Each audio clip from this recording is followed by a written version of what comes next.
Okay, so at 6:04, we're in the city council chambers. Sorry, Meg, are you ready to record? Okay, sorry. I'll stop talking until we're ready. Recording in progress. Okay, so we're in the city council chambers at 6:04. Omega, can you call roll? Certainly. George? Here. Buckles? Present. Flynn? Hebert? Here. Houston? Present. McElroy? Here. Okay. Now I know we normally don't do the pledge of allegiance during work sessions, but it's on here, so we can go ahead and do it. So, go ahead and stand for the pledge of allegiance. When I Jim, you're going to be thrown off for our next meeting too. Yeah. All right. I pledge allegiance to the flag of the United States of America and to the republic for which it stands, one nation, under God, indivisible, with liberty and justice for all.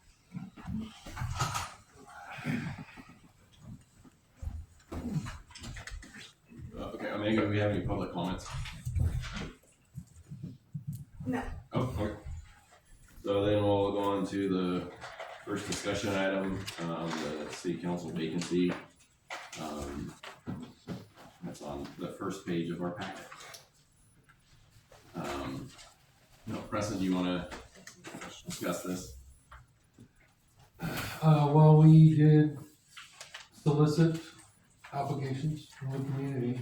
Council discussed it. And that was remained open until the 23rd.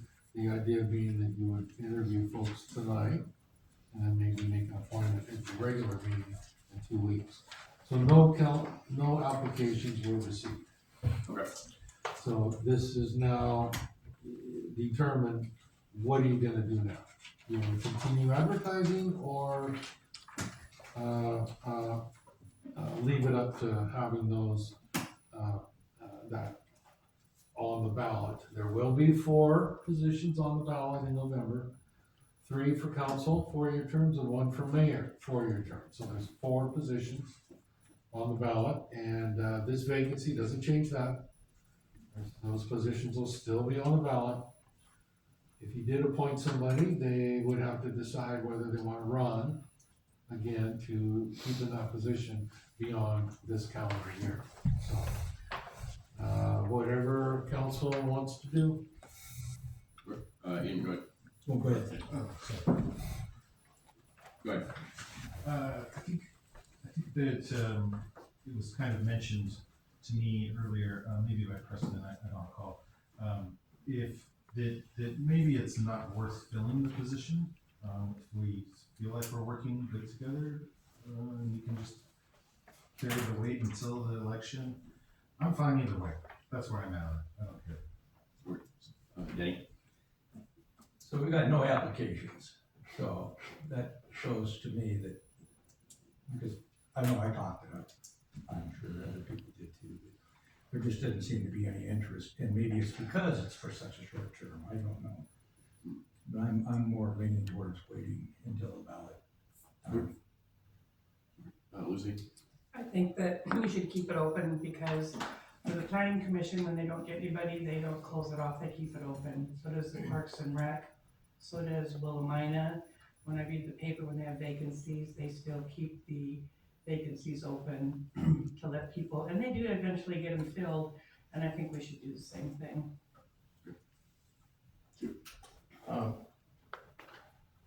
This isn't as easy as walking into the planning commission or the Parks and Rec.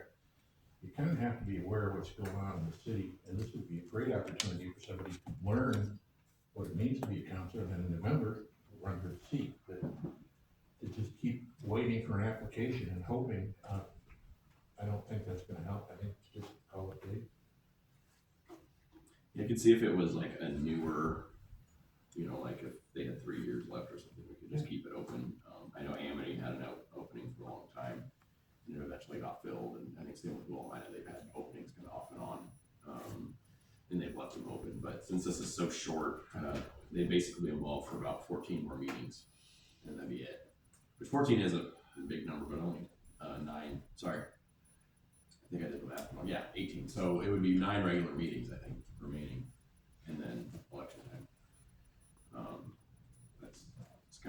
know when I applied, in 23, it was like May, it was close around the same time. But that one actually had applications, so people applied for that one, so. Yeah, well, do we need a vote or do you want a consensus? Is that enough, just a consensus, or do you want to vote? You don't need to take a vote, you can if you'd like. You just let staff know, do we continue advertising or not? Jim? I say, save the money, I mean, we've had the announcement out there. When, Liz resigned in December, is that correct? January or February? I think it was January. Yeah. The seat's been sitting there open, we've talked about it openly during council meetings. We've had the advertisements out there, it costs us money, nobody's jumping on the bandwagon. I say, why bother to spend the money if nobody's gonna come on in? Denny? No, I agree with Jim. Lizzie? And of course, I don't, and that's exactly the reason why I think we should leave the position open, because it will be a little bit miscited. The council will be not, be able to, you know, it'll have 5, whether it's whatever it is, there's just, and a lot of people don't really want to, they don't think they wanna be on the council because of what the council's behavior, so there's that too. And, you know, sometimes they just feel like they'll get run out like other people they felt have gotten run out. And I said, don't be afraid, I'm not. So I think you should keep it open and let the people decide what they wanna do. Ian? Seems as if this is somewhat of an arbitrary decision. If we would like someone to join the council and we have an applicant, in a month from now, there's no reason why we couldn't change our mind now. And so, seems as if we should probably not spend money, but leave the position open. There's somebody. Yeah, my only thought is if it's just one, I mean, I guess we could just appoint to one, but it would be, nice to be able to have multiple, and then we can make a decision on who we want instead of, yeah, this is the only one who applied, so it's appointed. I see what you mean. But Sure. Who's the suggestion? I guess okay. Your Honor, I've operated under a condition that, depending on how much of a term is left, council, says we're gonna leave it open until we have 2 or more applicants, then we'll take a look at it. There was a time when it was 3 or more applicants. So, I mean, you could add that into your direction if you wanted to. it would be similar to just not soliciting applications. We wouldn't be putting it in the bulletin, or necessarily if somebody wanted to come in and apply, they could, but we just wouldn't be putting the word out. Is that kind of? I'd say we advertise. No, you wanna solicit, then we should advertise. It doesn't have to be every week, you know, but, something to leave that is open until filled.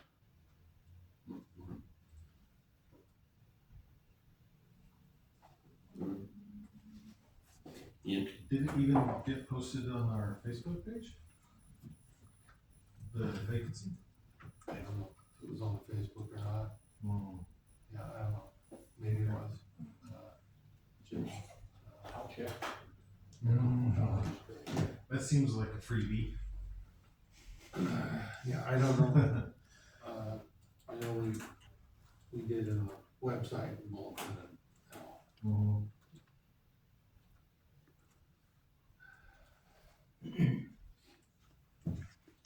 Sorry. Okay. Well, if, Amber says yes on Facebook, website, and bulletin. There we go, I like that. okay. We went all 3, main places, so.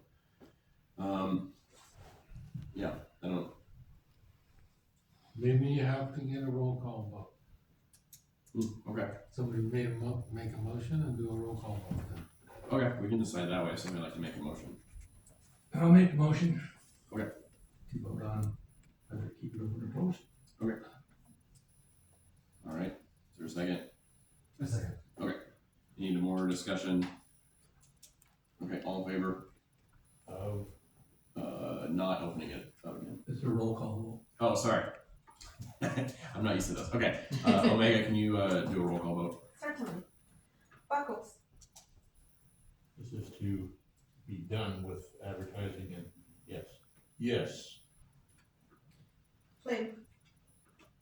Hebert, No, Houston. Aye.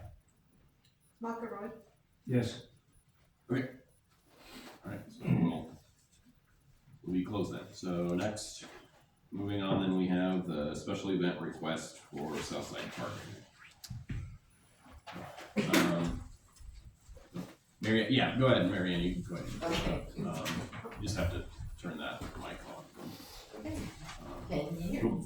Yeah, well, yeah. We're all good. You probably hear me anyway. So, good evening, Mayor and council members and staff and Tyler and Joe, and that covers everybody, doesn't it? So, my name is Mary Ann Thompson, and I'm here tonight representing the Sheridan Chamber of Commerce Board.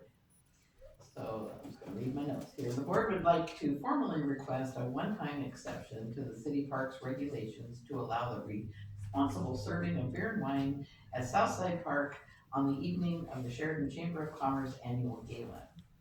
While the date has not been confirmed at this time, the board is planning on a Saturday in late May, so May 23rd or 30th. Tickets would be purchased in advance and presented at the gate to attend the gala. So probably, most of you have probably been to a gala that the chambers have. They've been doing this for years. And so you probably know that this annual chamber gala is kind of a cornerstone event for Sheridan.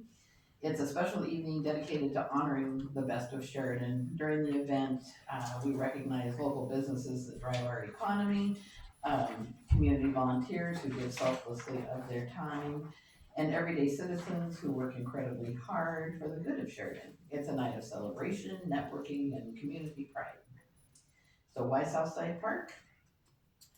So you might ask why we want to hold the event at Southside Park, and the answer is fairly simple. Southside Park is a beautiful new asset to our city.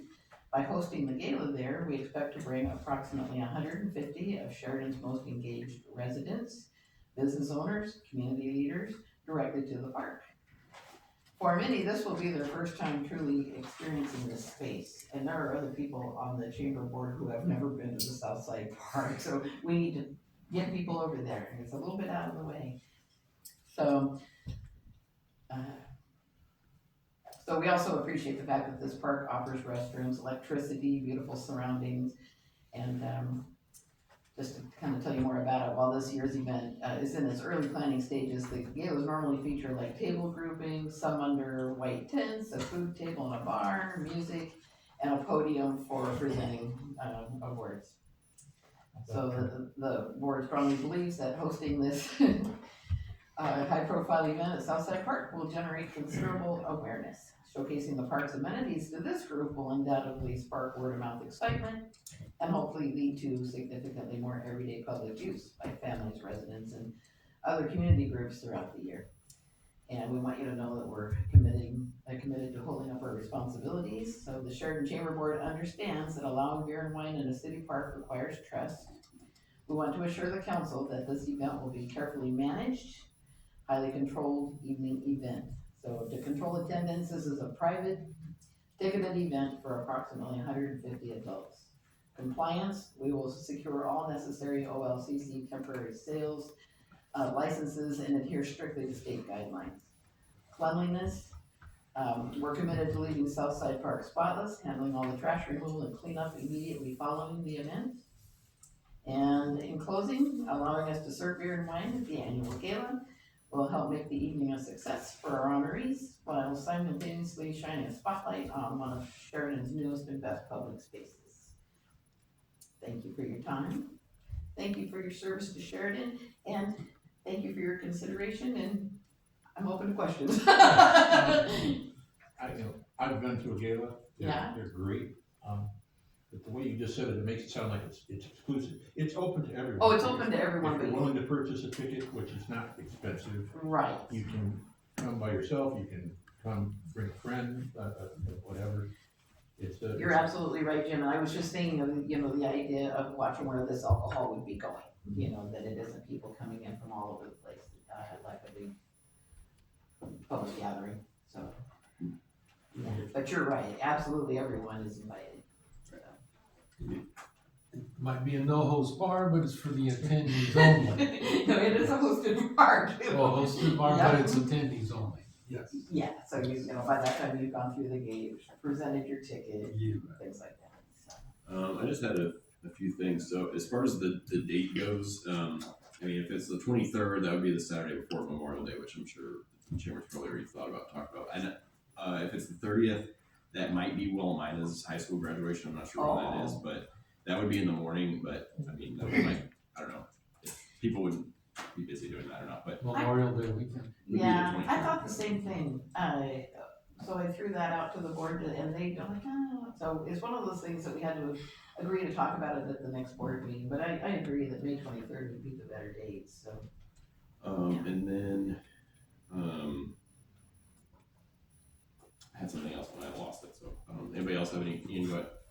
I believe that this is exactly what we want to do at the Southside Park and to have happen.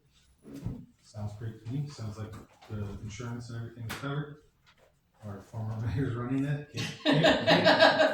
Thank go you, wrong. Ian. Hard to go wrong here. Appreciation.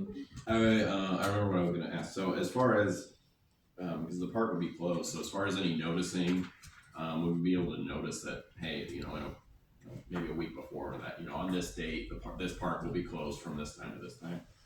I just Yeah, don't we'll know. have to do that. Okay, I just wanna make sure that we had notice out, we got plenty of time.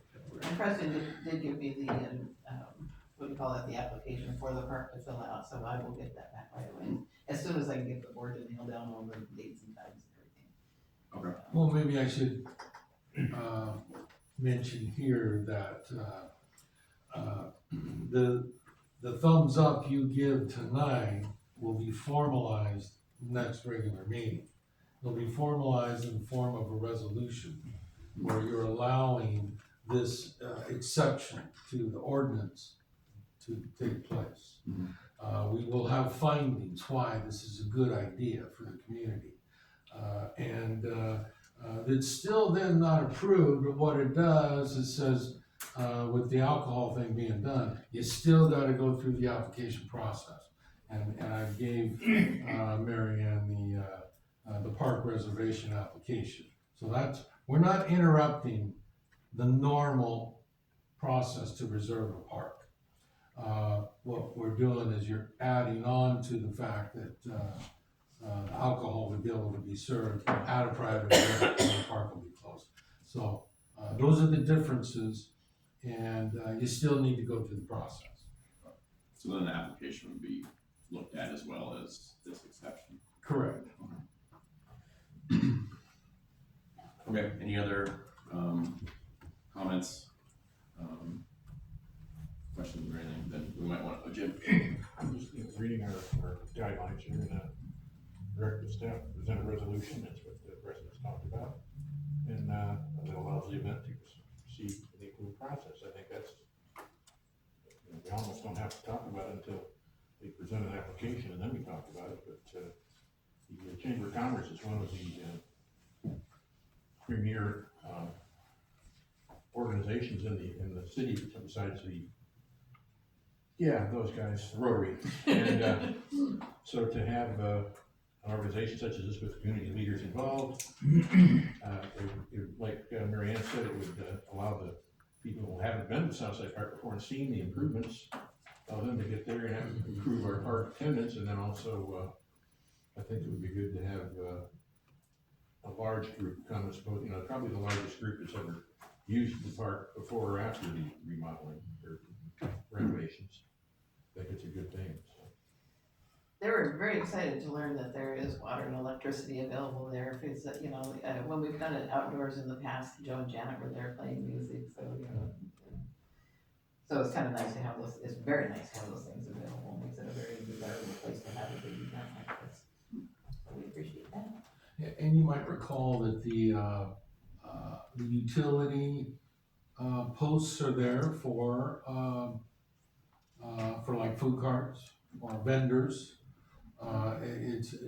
There's only one spot there for a potential park host. The others are not for RVs. They're for, other vendors that can utilize those. So I think we have 3 or 4 stations there. Three, yeah.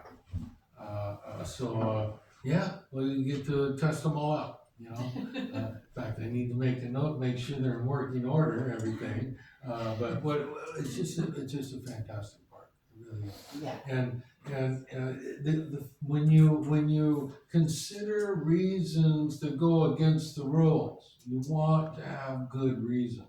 These are excellent reasons, because it's for the community, it really is.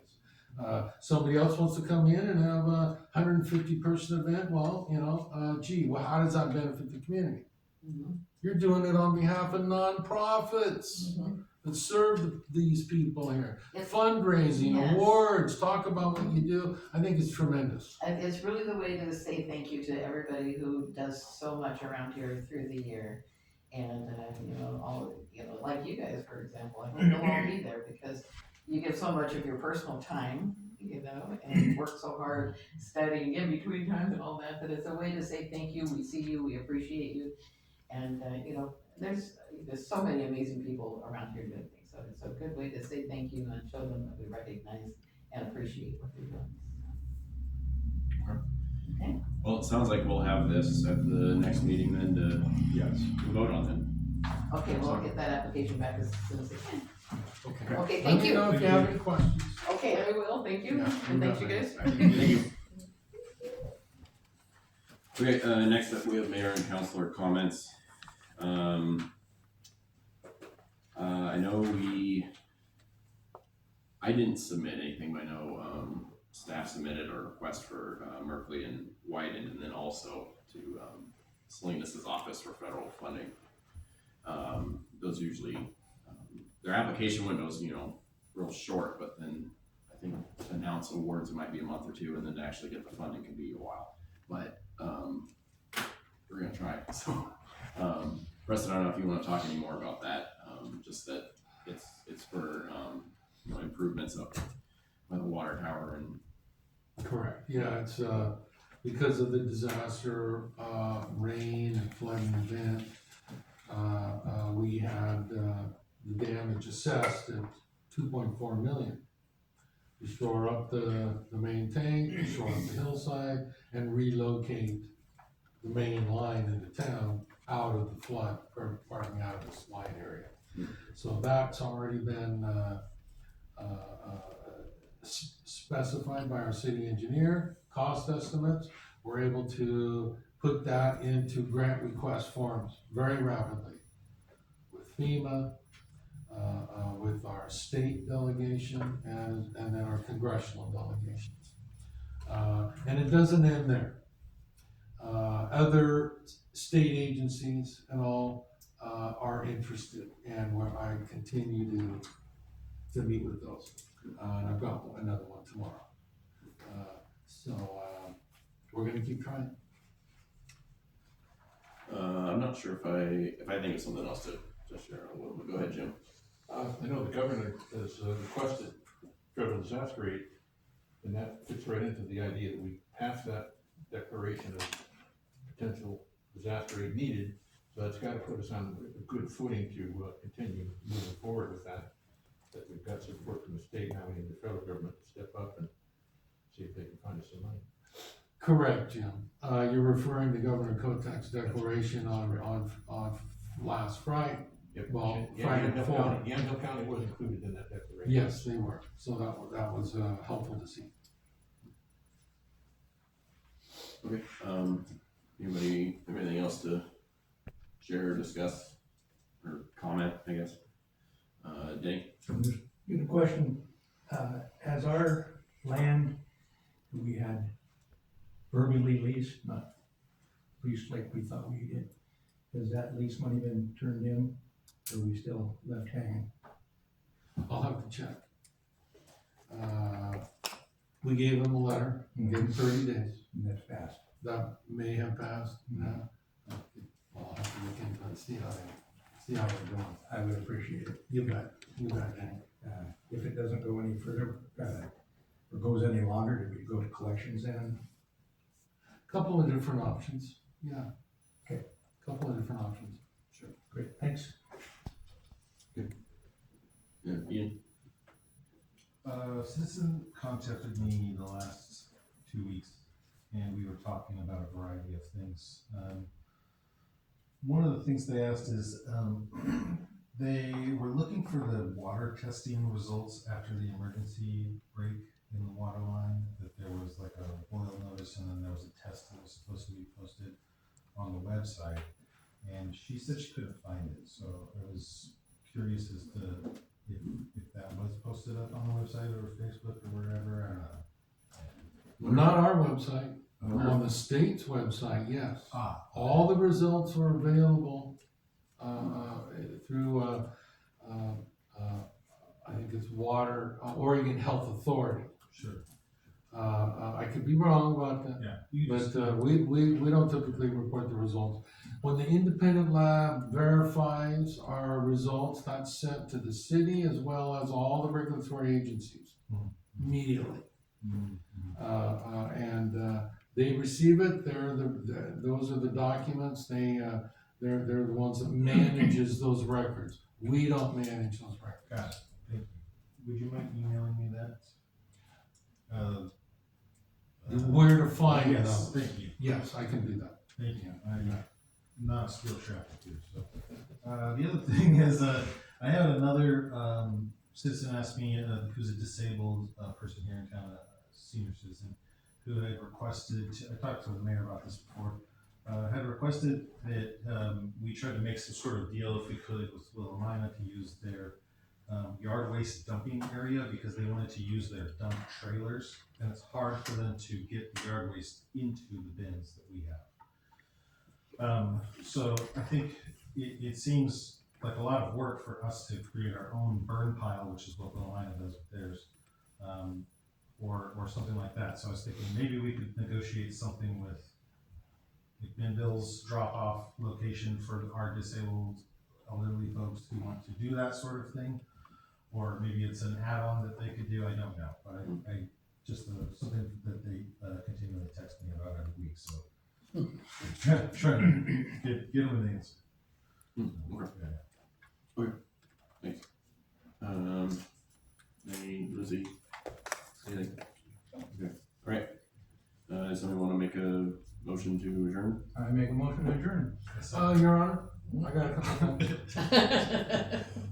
I got a couple things Well, if you have. I withdraw my motion. okay. All right, go ahead. The city county dinner is coming up April 1st. It's McMinnville's gonna host those. Sent y'all a flyer. We have, one counselor's gonna go. Thank you very much. If you want to go, let me know a head count or Omega, let us know no later than March 16th. It's gonna be April 1st, it's a Wednesday, at the Evergreen Museum in McMinnville. So keep that in mind. It's nice to go. If you haven't gone to a city county dinner in a while, I'm sure it'll be a real fine affair. The only other thing I want to mention, Your Honor, is that I have engaged the services of a labor attorney. Her name is Diana Moffett.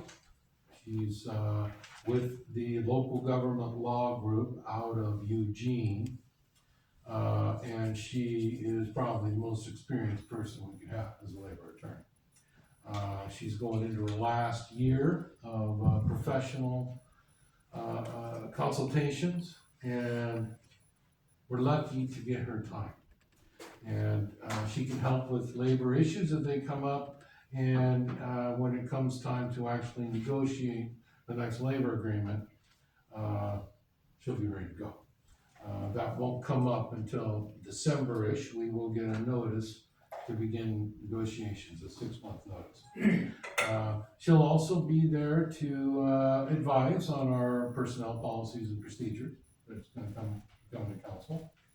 Advise us on our status of labor conditions. And she's, because of the long professional relationship with our assistant city manager, Amber Matheson. We just might be lucky enough that Diana Moffett will take some mentoring on here with Amber, so that Amber can be much better equipped to deal with any labor issues as they come up, including negotiations in the future. So we got the opportunity to learn from one of the greats. She's been around negotiating labor agreements as long as I can remember. And she was, helped a lot of cities through the Local Government Personnel Institute, which is no longer, in play, I don't think. But anyway, she's a great one. I want to let you know that's in place.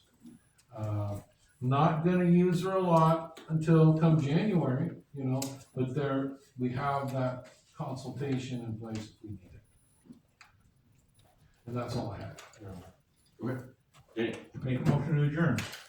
Second. okay, any other discussion on that? Okay, all in favor? Okay, that's unanimous, we're adjourned at 6:35. Thank you, Mayor. I'm glad nobody asked. Recording stopped.